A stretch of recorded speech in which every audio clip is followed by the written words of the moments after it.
Hello guys, जैसे कि आप लोग जानते हो कि अपने चैनल पे CSS का कोर्स स्टार्ट हो चुका है क्योंकि HTML का कोर्स खत्म होने वाला है। तो दोस्तों मैंने CSS के ऊपर प्रॉपर एक इंट्रोडक्शन की वीडियो बनाई थी जहां पे मैंने बताया था कि CSS क्या होती है, HTML में उसको कैसे यूज़ किया जाता है और इसका कार्य क्या होता है। ठीक है, तो उसमें मैंने कहा था इसके बाद धीरे धीरे प्रैक्टिकली वीडियो स्टार्ट हो जाएंगी। तो ये पहली प्रैक्टिकल वीडियो है जिसमें हम लोग जानेंगे CSS सिंटेक्स क्या होता है।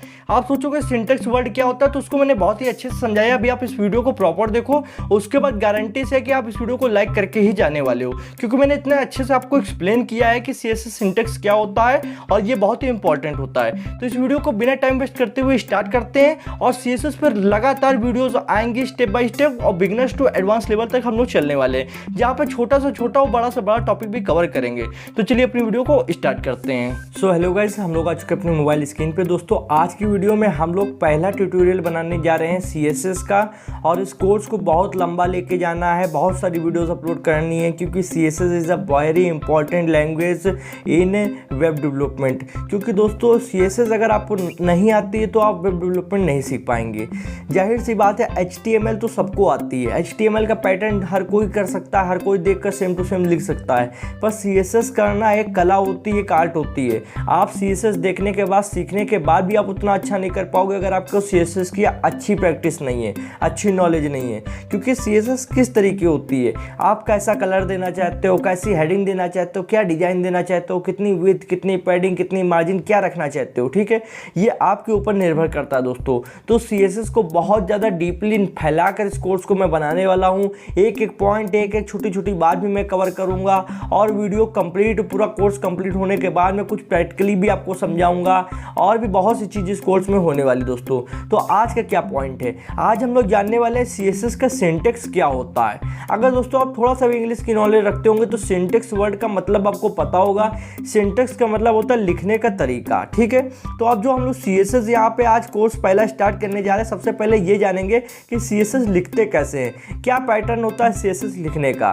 तो पैटर्न को ही हम लोग कहते हैं सिंटेक्स। तो दोस्तों अगर आपको लिखने का तरीका आ गया तो आपको बेसिक नॉलेज तो कवर हो ही जाएगी कि CSS किस तरीके स्टार्ट की जाती है, किस तरीके लिखी जाती है। अब अगर मैं थोड़ा आपको याददाश्त पहले की दिलाऊं तो अगर HTML की बात करूं तो कुछ इस तरीके से लिखी जाती है। मान लीजिए मैंने यहाँ पे दो ब्रैकेट ओपन किए, इस तरीके से लेस देन और ग्रेटर देन के बीच में H1 लिख दिया, ओके, और यहाँ पे बैक स्लैश से इसको क्लोज कर दिया। तो ये हमारा ओपन टैग था और ये हमारा क्लोज टैग था। तो कुछ इस तरीके से लिखा जाता था। क्योंकि HTML बहुत सिंपल है, आपको बस एक लेस देन एक ग्रेटर देन बनाना है और इसके बीच में आप कोई सा भी टैग आप लिख सकते हो, ठीक है। और टैग को क्लोज कैसे करना है, बस ऐसे करके बैक स्लैश लगा देना है और सेम वही टैग लिखकर आपको ब्रैकेट बंद कर देना है, तो आपका ये टैग लग जाएगा। अब यहाँ पे CSS का सिंटेक्स भी बहुत सरल है दोस्तों, बस आपको थोड़ा दिमाग देना होगा।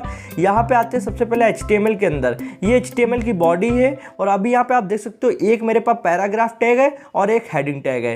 पैराग्राफ टैग में लिखा है नथिंग टू सी हेयर और हेडिंग में लिखा हुआ दिस इज हेडिंग, ठीक है। मेरे पास बॉडी के अंदर दो ही चीज़ें, पैराग्राफ, हेडिंग। अब यहाँ पे अगर मैं इसको प्ले करूँ कोड को तो यहाँ पे दो चीज़ें आ रही हैं, पहला ये पैराग्राफ और दूसरा ये हेडिंग। अब ये पैराग्राफ का कलर आ रहा है क्योंकि मैंने यहाँ पे CSS यूज़ की है। यहाँ पे एक CSS की फाइल पड़ी हुई है, ये देखिए। अब मैं CSS को यहाँ से हटा देता हूँ, तो ये देखिए पूरी तरीके अगर मैं इसको हटा दूँ तो ये पूरा क्लियर हो चुका है। अब मैं अगर यहाँ पे HTML के अंदर जाता हूँ और इसको प्ले करूँगा तो बिल्कुल भी यहाँ पे कोई भी कलर शो नहीं हो रहा है, ब्लैक कलर के दोनों आ रहा है। अब मुझे पर्टिकुलर यहाँ पे दोनों टैग जो मेरे पास हैं इसमें से सिर्फ मुझे पैराग्राफ टैग को कलर करना है, ठीक है। तो यहाँ पे मेरे पास क्या क्या चीज़ें हैं, मेरे पास दो टैग हैं, एक आपका पैराग्राफ है और एक हेडिंग टैग है। तो मुझे सिर्फ पैराग्राफ को कलर करना है, तो कैसे कर सकते हैं चलिए जानिए। इसके लिए सबसे पहले आपको एक पॉइंट उठता है कि यहाँ पे अगर दो लोग खड़े हुए हैं, पैराग्राफ खड़ा है, एक हेडिंग खड़ा है, तो आपको चुनना पड़ेगा इन दोनों में से किसी को। तो आप किसी को कैसे सिलेक्ट कर सकते हो, या तो पैराग्राफ को सिलेक्ट करोगे या तो हेडिंग को। तो मुझे पैराग्राफ को सिलेक्ट करना है, तो उसके लिए कुछ तो यार तरीका होता होगा CSS के अंदर सिलेक्ट करने का। तो यही चीज़ मैं आपको बताना चाहता था कि सबसे पहले हम लोगों को जो भी टैग होते हैं HTML को, उनको सिलेक्ट करना पड़ता है। यहाँ पे जैसे दो टैग है, दो में से एक को मुझे करना है, तो मुझे इन दोनों में से किसी एक को सिलेक्ट करना पड़ेगा, चाहे मैं इसको करूं चाहे इसको करूं, ठीक है। तो अब समझिए पैटर्न, सिंटेक्स समझिए CSS का। अब यहाँ पे कुछ आप देख रहे होगे, ये आपको क्या दिख रहा है। सबसे पहले आपको यहाँ पे P दिख रहा है। P क्या है, बी आपका पैराग्राफ है। मैंने यहाँ पे पैराग्राफ सिलेक्टर यहाँ पे यूज़ किया जाता है, इसको कहते हैं पैराग्राफ सिलेक्टर। ठीक है, तो मैंने पैराग्राफ को यहाँ पे सबसे पहले चूज़ कर लिया कि मुझे पैराग्राफ को कलर करना है। फिर यहाँ पे कर्ली ब्रेसेस ओपन हुआ है और यहाँ पे कर्ली ब्रेसेस क्लोज हुआ है। ठीक है, और ये चीज़ें आपकी प्रॉपर्टी है और यहाँ पे प्रॉपर्टी नेम है। अब इसको थोड़ा अच्छे से दिखाता हूँ आपको, अब समझ में आएगा आपको कि सबसे पहले आपको ये जो चीज़ दिख रही है इसको कहते हैं selector of HTML elements to style. कि आपको जो HTML में एलिमेंट्स दिखते हैं, जैसे पैराग्राफ हो गया, हेडिंग हो गया, आपका एंकर टैग हो गया और ऑर्डर लिस्ट हो गई, अनऑर्डर लिस्ट हो गई, तो ये सब एलिमेंट होते हैं, इनको यहाँ पे चूज़ किया जाता है। अगर मान लीजिए यहाँ पे पैराग्राफ ना चुन के हम लोग यहाँ पे हेडिंग को चुनते तो यहाँ पे P ना होता, यहाँ पे फिर H होता। ठीक है, तो इस तरीके से हम लोग इसको चूज़ करते हैं। अब उसके बाद में हम लोग को यहाँ पे कर्ली ब्रेसेस ओपन किया जाता है कुछ ये सिलेक्टर के बाद में, और जब कर्ली ब्रेसेस ओपन हो जाता है तो उसके बाद हम लोगों को प्रॉपर्टी का नेम लिखना पड़ता है। अब यहाँ पे कुछ लोग कंफ्यूजन करेंगे कि प्रॉपर्टी नेम क्या होता है। मान लीजिए पैराग्राफ नाम का एक आदमी खड़ा हुआ है, जहाँ पे आपने पैराग्राफ नाम के आदमी को चुना। अब ये जो कलर है ये आप उसकी शर्ट में कुछ करना चाहते हो। पैराग्राफ नाम का एक व्यक्ति खड़ा है और आप उसकी शर्ट में कुछ करना चाहते हो, कुछ डिजाइनिंग करना चाहते हो, तो अब सवाल उठता है कि आप पैराग्राफ जो नाम का व्यक्ति खड़ा है उसकी शर्ट में क्या करना चाहते हो। तो आपने बताया कि मैं उसकी शर्ट में कलर करना चाहता हूँ। ठीक है, तो कलर करना चाहता हूँ, ये जो एक सेंटेंस हुआ ये आपका प्रॉपर्टी हो गया, प्रॉपर्टी का नेम हो गया। ठीक है, तो अब कलर तो करना चाहता हूँ, पर कौन सा कलर करना चाहते हो? पैराग्राफ नाम के व्यक्ति की शर्ट पे कौन सा कलर करना चाहते हो, ये क्वेश्चन उठता है। तो मैं ब्लू कलर करना चाहता हूँ, ये इसकी वैल्यू हो गई। तो आप पढ़ सकते हो, मैंने यहाँ पे डिफाइन किया है कि ये जो चीज़ है ये आपका सिलेक्टर है। ठीक है, ये आपका प्रॉपर्टी का नेम है और ये जो नीचे होता है ये प्रॉपर्टी की वैल्यू होती है। इतना आपको क्लियर हुआ कि नहीं हुआ? और मैंने जैसे बताया कि दो व्यक्ति खड़े हैं, एक का नाम पैराग्राफ है, एक का नाम हेडिंग है। अब दो में से किसी एक को चुनना है तो आपने सिलेक्टर से चुना P, मतलब पैराग्राफ वाले व्यक्ति को चुन लिया। अब उसकी शर्ट में आपको डिजाइनिंग करनी है, तो शर्ट में क्या डिजाइनिंग करनी है? तो आपको शर्ट का कलर बदलना है, तो उसके लिए प्रॉपर्टी हो गई कलर। ठीक, अब उसके बाद में कलर किस रंग का रखना है, तो वैल्यू हो गया ब्लू। अब कुछ इस तरीके आपको यहाँ समझना होगा कि लास्ट में आपको यहाँ पे एक सेमी कॉलन दिख रहा है। अब ये सेमी कॉलन क्यों लगाया जाता है? सेमी कॉलन लगाना बहुत ही इंपॉर्टेंट है दोस्तों। आपको CSS में जब भी कोई प्रॉपर्टी देनी है तो प्रॉपर्टी की वैल्यू देने के बाद में आपको कुछ सेमी कॉलन दे देना है। सेमी कॉलन इसलिए दिया जाता है कि अभी तो आप यहाँ पे सिर्फ एक प्रॉपर्टी देख रहे हो, आपको एक ही चीज़ दिख रही है, यहाँ पे कोई और तो नहीं। अभी यहाँ पे अगर नहीं भी दोगे सेमी कॉलन तो वो समझ जाएगा सिस्टम ऑटोमेटिक। पर मान लीजिए यहाँ पे डायरेक्ट नीचे एक और प्रॉपर्टी दी होती, तब आपको क्या करते हैं? तब तो सेमीकोलन लगाना जरूरी पड़ जाता कि दो प्रॉपर्टी एक साथ बिना सेमीकोलन लगाए आप नहीं दे सकते हो। तो चलिए उसको भी मैं समझाता हूं कि आप एक साथ दो प्रॉपर्टी कैसे दे सकते हो। मान लीजिए पैराग्राफ नाम का जो व्यक्ति है, आप उसकी शर्ट में कलर तो करना चाहते हो, साथ में उसका कलर मतलब जो शर्ट का डिजाइनिंग है उसको थोड़ा टेक्स्ट को बढ़ाना चाहते हो। तो यहाँ पे आपकी दो प्रॉपर्टी आ चुकी हैं।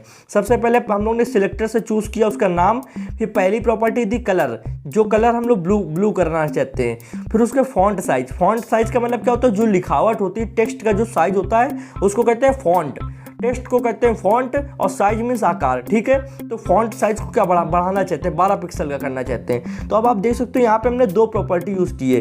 ये हमारी पहली प्रॉपर्टी हो गई और ये हमारी दूसरी प्रॉपर्टी हो गई। ठीक है, तो यहाँ पे हम लोग ने दोनों में लास्ट में सेमी कॉलन का यूज़ किया है। इसी प्रकार से आपको भी सबसे पहले जाना है और आपको सबसे पहले सिलेक्टर से P को सिलेक्ट करना है, फिर कर्ली ब्रेसेस को कुछ इस तरीके ओपन करना है, फिर आपको प्रॉपर्टी नेम देना है, उसकी वैल्यू देना है, फिर प्रॉपर्टी नेम वैल्यू और फिर कर्ली ब्रेसेस ऑफ कर देना है। आप प्रैक्टिकली समझते हैं। मैंने थ्योरिकल आपको अपनी जी भर के पूरी कोशिश की है कि अच्छे से समझाऊं। शायद मैंने YouTube पे हजारों वीडियो देखी हैं, आप कंपैरिजन करके देख लीजिएगा। इतना बच्चों के तरीके आपको कोई नहीं बता सकता, ये मेरा भी दावा है दोस्तों, क्योंकि मुझे अपने ऊपर भी भरोसा है। चलिए अब आते हैं यहाँ पे। अब मान लीजिए यहाँ पे पैराग्राफ और हेडिंग दोनों दी हुई है, तो यहाँ पे वही चीज़ प्रैक्टिकल करके देखते हैं जो मैंने अभी आपको थ्योरिकल में समझाई थी।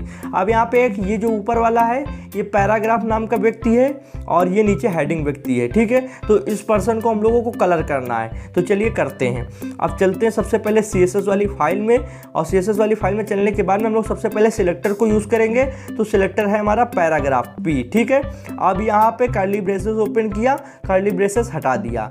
अब यहाँ पे मतलब थोड़ा नीचे कर दिया। अब हम लोग को प्रॉपर्टी का नाम लिखना होगा। प्रॉपर्टी क्या देनी, कलर करना है हम लोगों को। तो मैंने कलर लिखा, कलर लिखने के बाद कॉलन का निशान आया। अब कलर किस रंग का करना है, मान लीजिए मुझे यहाँ पे पिंक करना है, तो मैंने यहाँ पे डीप पिंक लिख दिया। ये कलर का नेम होता है डीप पिंक, ठीक है। और लास्ट में सेमीकोलन दे दिया। अब इसको अगर हम लोग चेक करते हैं तो यहाँ पे देखिए सबसे पहले इसका कलर आ चुका है। अब इसका तो कलर चेंज नहीं हुआ क्योंकि इसको हम लोग ने चुना नहीं था। अब इसका कलर आ चुका है। अब मान लीजिए मुझे इसका भी कलर चेंज करना है, ठीक है। तो चलिए इसको हम लोग चूज़ कर सकते हैं। सेम टू सेम वही प्रोसेस है। तो यहाँ पे हेडिंग टैग को भी हम लोग ने इसे चूज़ किया, कर्ली ब्रेसेस नीचे किया, और हम लोग यहाँ पे अगर कलर लिखते हैं, कलर लिखने के बाद में हम लोग यहाँ पे इसको ग्रीन कर सकते हैं। तो यहाँ पे ग्रीन करके सेमीकोलन लगा दिए। तो आप देख सकते हो अभी इसको मैंने यहाँ पे डिफाइन नहीं किया कि ये हेडिंग कौन सी है। तो हेडिंग नंबर 4 है। तो अब यहाँ पे ये इसका देखिए आ चुका है, दिस इज हेडिंग। तो ये इसको हम लोगों को बताना पड़ता है कि हेडिंग कौन सी है। मैंने हेडिंग नंबर 4 यूज़ की थी। आपको HTML आती होगी तो पता होगा कि 6 हेडिंग होती है, heading 1, heading 2, heading 3, heading 4 and heading 5, heading 6। कुछ इस तरीके से 6 हेडिंग होती हैं, जिसमें मैंने चौथी नंबर की यूज़ की है, ठीक है। अब मान लीजिए मुझे इसके ये जो पहला वाला है इसके फॉन्ट को बड़ा करना है। तो फॉन्ट साइज़ किस तरीके बड़ा होगा, तो फॉन्ट साइज़ को बड़ा करने के लिए यहाँ पे मैं आपको सिर्फ एग्जांपल दिखा रहा हूँ। अभी आपको मैंने डबल प्रॉपर्टी देना यहाँ पे सिखाया था। आप देख सकते हो कुछ इस तरीके दिख रहा है, फॉन्ट साइज 12 पिक्सल। कुछ सेम टू सेम आपको यहाँ लिखना है। तो यहाँ पे मुझे इसका फॉन्ट साइज बढ़ाना है। मैंने यहाँ पे फॉन्ट साइज नाम की प्रॉपर्टी यूज़ की है, चुना है उसको, और यहाँ पे मैं 24 पिक्सल लेता हूँ। यहाँ पे आपको ध्यान रखना है, सेमीकोलन दे देना है, अन्यथा यहाँ पे गड़बड़ी हो जाएगी। तो इसका टेक्स्ट देखिए बड़ा हो गया। ये पहले ही हेडिंग से भी देखिए बड़ा हो चुका है। अगर मैं इसको 28 करता हूँ तो देखिए ये और बड़ा होगा, और अगर मैं इसको कम करता हूँ तो और कम होगा। इस तरीके से यहाँ पे बड़ा होगा। ये अब आप देखो तो यहाँ पे आपको काफ़ी बड़ा दिखेगा इसके मुताबिक, जबकि ये हेडिंग है, ठीक है। इसके मुताबिक ये काफ़ी बड़ा है। अब इससे अगर छोटा करना चाहें तो हम लोग यहाँ पे कर सकते हैं, यहाँ पे 16 पिक्सल करके देखते हैं। तो इसकी हेडिंग देखिए छोटी हो गई, मतलब नॉर्मली से छोटी हो गई, ठीक है। इस तरीके से आप बड़ा और छोटा कर सकते हो। आपको यहाँ पे दोस्तों सबसे पहले क्या समझ में आया कि एक सिलेक्टर होता है, फिर कर्ली ब्रेसेस होता है, फिर आपको प्रॉपर्टी का नाम चुनना होता है कि प्रॉपर्टी क्या है, कलर करना चाहते हो, फॉन्ट का साइज बड़ा करना चाहते हो, फिर आपको वैल्यू देना होता है कि क्या करना चाहते हो, कौन से रंग का कलर करना चाहते हो, कितना साइज बढ़ाना चाहते हो। दोस्तों आई होप आपको इस वीडियो में बहुत ज़्यादा मज़ा आया होगा। ये ट्यूटोरियल बहुत ही अच्छा बना है दोस्तों। और इस ट्यूटोरियल को अगर आप देखने के बाद कुछ समझ में आया कि CSS लिखी किस तरीके जाती है, क्या पैटर्न होता है, क्या सिंटेक्स होता है, तो वीडियो को लाइक करके आप कमेंट में बताइए कि आपको कितना समझ में आया है। अगर पूरा समझ में आया तो आप कहिए वेरी गुड, या फिर आप कुछ भी अपनी तरफ से कह सकते हैं, जिससे हमें भी मोटिवेशन मिलती है। आज की वीडियो में बस इतना ही था। अगर आप ऐसे ट्यूटोरियल और पाना चाहते हो तो चैनल को सब्सक्राइब करके बेल आइकन को प्रेस कर लीजिए, जिससे आने वाले इंटरेस्टिंग कोडिंग वीडियोस की नोटिफिकेशन आप लोग को मिल जाएगी। दोस्तों आज की वीडियो को यहीं पे विराम देते हैं। Thanks for watching friend. जय हिंद, जय भारत।